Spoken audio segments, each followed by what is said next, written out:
It was so close to being perfect, Ubiquiti, so close. What happens if you take a Ubiquiti Dream Router 7 and a 5G Max indoor and put them together and they have a baby? You get the long teased, previously announced Ubiquiti Dream Router 5G Max. Let's take a look. Inside the box, first off, you have, similar to the other 5G Max products, you have the 5G information getting started over there. And then you have the UDR 5G Max. It's a bit of a beast. We're going to take a look.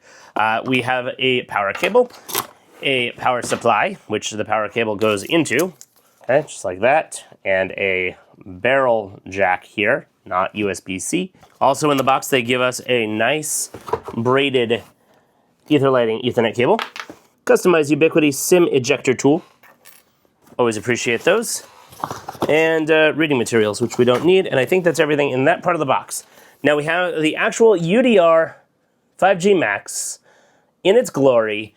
On the front of it, you have a new to me, 4.7-inch touchscreen on the front, the LCM display, and that's going to display, as you may have seen in some of the Ubiquiti World Conference videos and the leaks that have come out showing this off at the different conferences around the world, all the different stats of your network, and you're going to be able to control various things from the screen, so I'm excited to try that out. On the back, you have nano SIM slots, numbers 1 and 2. This is, I don't know, a speaker or a fan port, probably a fan port, but we're going to find out. And then we have one PoE Ethernet port here, capable of 15.4 watts, and then all 4 of these are 2.5 gig Ethernet ports on the back here.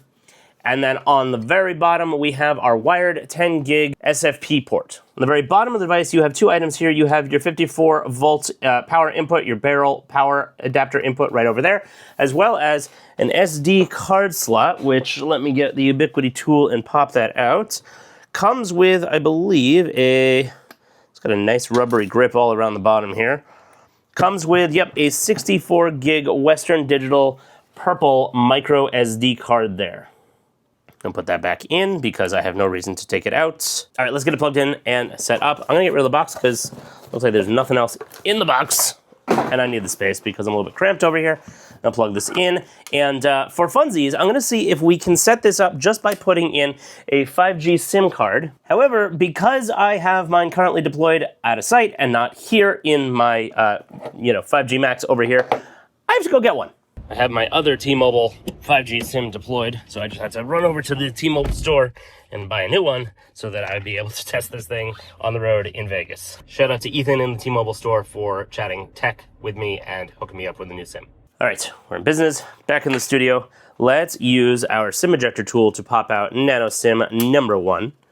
Pull this out, and you've got a little Ubiquiti branded micro SIM spacer, holder, etc., whatever, to show you how to put it in, which I never actually look at, and I probably should, because I always end up going like, how the hell does this go in?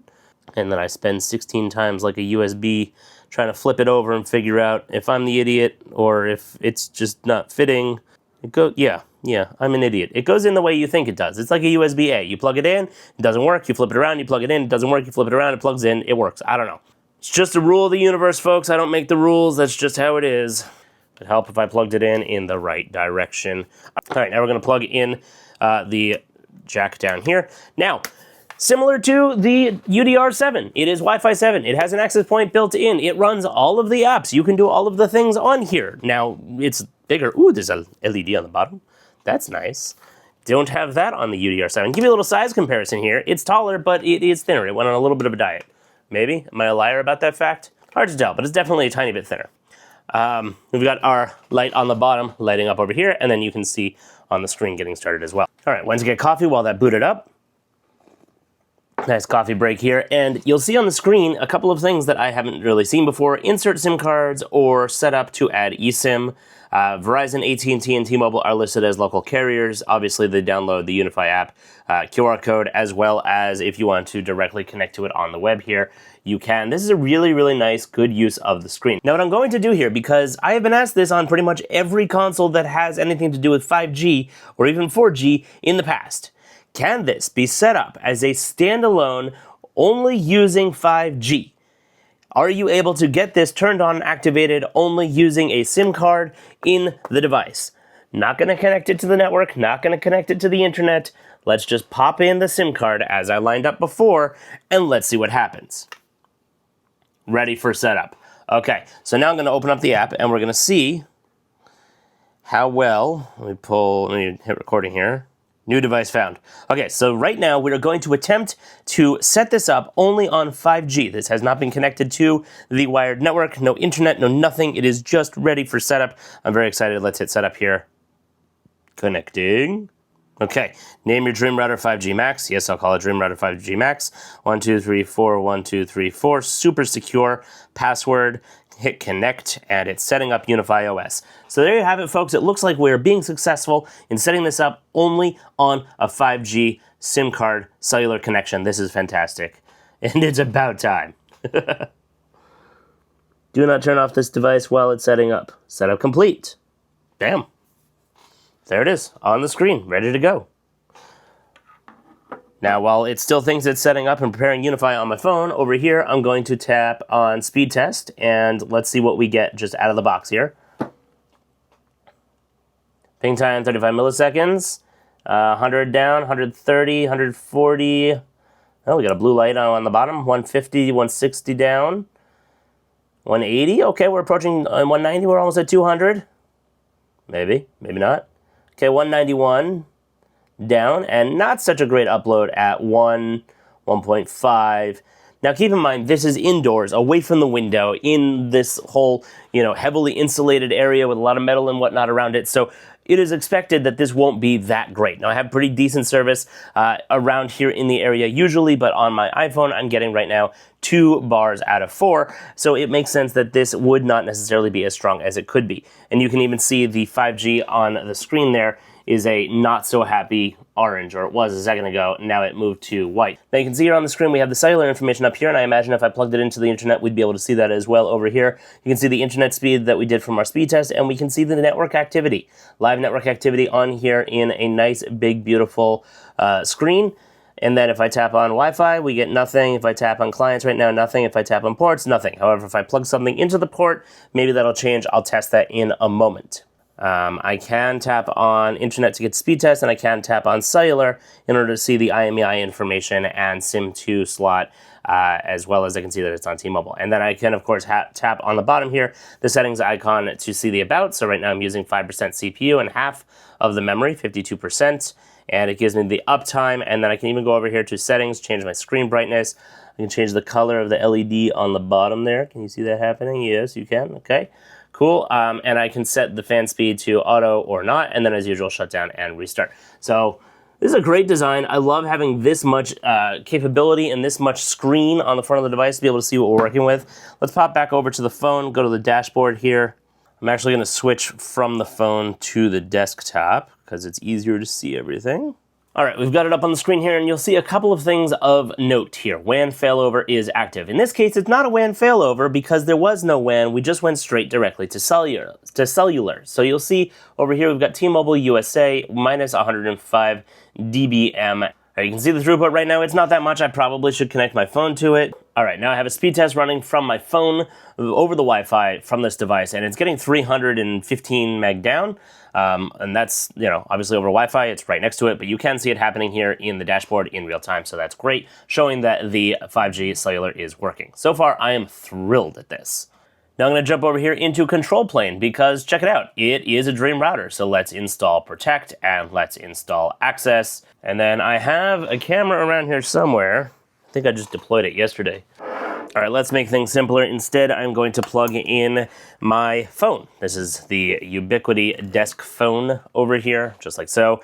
And I plugged it into the one PoE port that is here and plug this in like so. And we could even install Talk. I'm not going to because I do actually use this phone. But as you can see here, right away, it's already powering up. And this is coming off of the UDR 5G Max. Factory reset initiated. All right, so I just started a factory reset on my little G4 instance so that I can connect this to Protect via Wi-Fi. Let's give this a second for Protect to finish getting set up, and then we can adopt. All right, and just like that, Protect is set up, and you can see the G4 instant. We're going to click to adopt. Going to point it at me. Instant smart detection, sure. Enable all of the things. And here we are. Let's go to high quality. And there you have it. Hello. It's a little bit sluggish, but that's via Wi-Fi to 5G. Locally, I'm sure it's fine. and it's doing an update. All right, anyway, I'm just gonna let this sit here, and we'll take a look at the playback, and you can see that it's not really that choppy. It's just because it's over 5G and it's on my screen here. All right, I switched Wi-Fi networks, and now I am locally connected. So let's let this load up. Hello, there we go. Okay, so now it's near real time. Actually, that's really, really close to real time. So that's looking good here, and that's in high quality. So you can see, even if I zoom back a little bit here, you can see from when I was just, well, that was when it was updating. No, it's updating now. I gotta be more patient. All right, now that it's all done updating, we can go back over to here and we can see, yay, it's working again, and it's not jittery like it originally was before. It's me waiting for this thing to fully wake up. Has to see motion in order to record me. All right, anyways, that just shows that you can have this set up as a camera in your hotel room, on the road, wherever you are. Now here's one of my favorite use cases. We're back in another hotel room because, as you know in previous videos, I travel a lot as a YouTuber, as a consultant, and, you know, for fun, I like to travel. Family likes to travel, visit new places, old places, etc. Hotel Wi-Fi is terrible. You know, it's not terrible in most instances. 5G connectivity. So now, when I bring this with me, this becomes my mobile command center. It gives me the ability to connect to 5G cellular, get all of my devices connected, similar to what you would do with the travel router, except it has 5G built in. And because it runs Protect, I also can have it recording onto wireless cameras directly in my hotel room, which is great because I often travel with a lot of gear. Being a YouTuber, I've got cameras, I've got laptops, I've got, you know, editing headsets, the whole 9 yards, hard drives, whatever. And in Vegas, especially at certain times of year, like certain conventions, people tend to, might sometimes break into hotel rooms, and that's not wonderful, and they really shouldn't. But now I'm basically going to be able to have it all recorded here. I can put this aside, and hopefully they won't know to look for something like this. But I can also, because it's running full Unifi OS, be backing up all of the notifications and backing up all of the footage to the cloud directly. Now, yes, that's going to put a little bit of a strain on the 5G, so make sure you have a SIM in there with a plan big enough to support all of that if you want to use all of those features. That being said, I put a SIM card in there with a 30 gig plan on it, and it has been fantastic. I was able to come into the hotel room, set it down on the nightstand, plug it in, light it up, make sure that I have my night screen settings to when I want to go to sleep, because, you know, it does get a little bit bright here and on the bottom, the light that's on the bottom of it as well. And so yes, it is a little bit bulky for this use case, but as we've proven in earlier instances, I'm not the only one crazy enough to bring a whole setup with me, whether it's the UCG fiber and the 5G Max or some other combination of different equipment, so that I can take advantage of using my equipment on a unified network in the hotel room.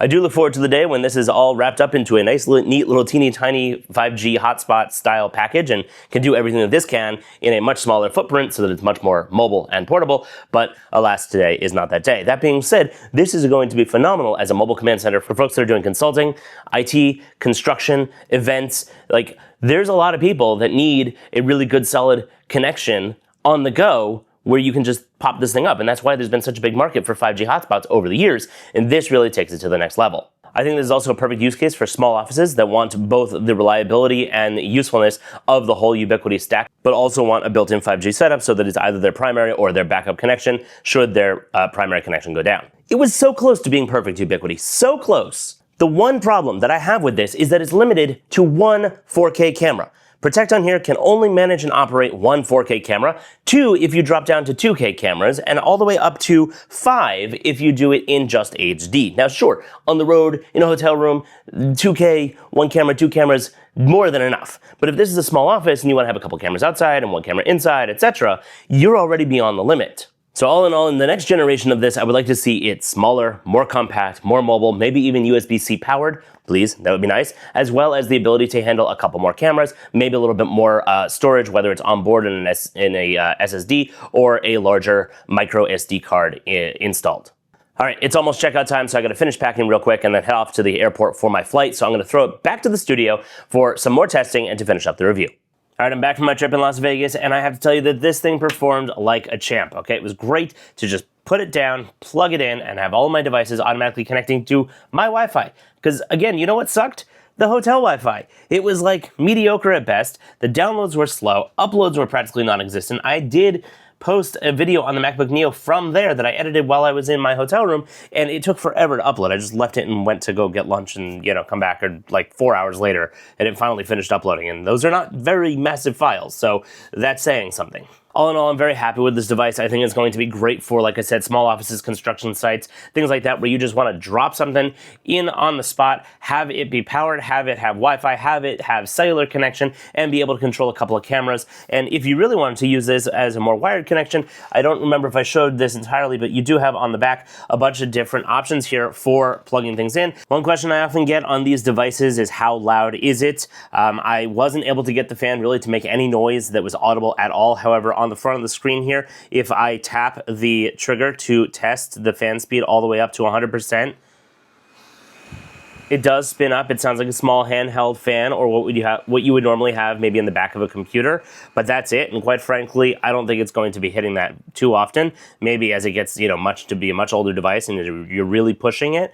But as for everything I threw at it, I never heard it once. The Dream Router 5G Max costs $499 and is available today. If you're going to make a purchase, I'd appreciate it if you used my affiliate link, as I do get a small percentage to help support the channel. Buying all of the other devices that I buy and all of the peripherals and other things that I need, such as 5G service, to test things like this, do add up, and this is a small piece that goes towards me being able to continue making videos like this. If you have questions and comments, please drop them down below. I do try and read and answer as many as I can. If I know the answers, or if I can test something here in the studio, let me know. As always, thank you for watching.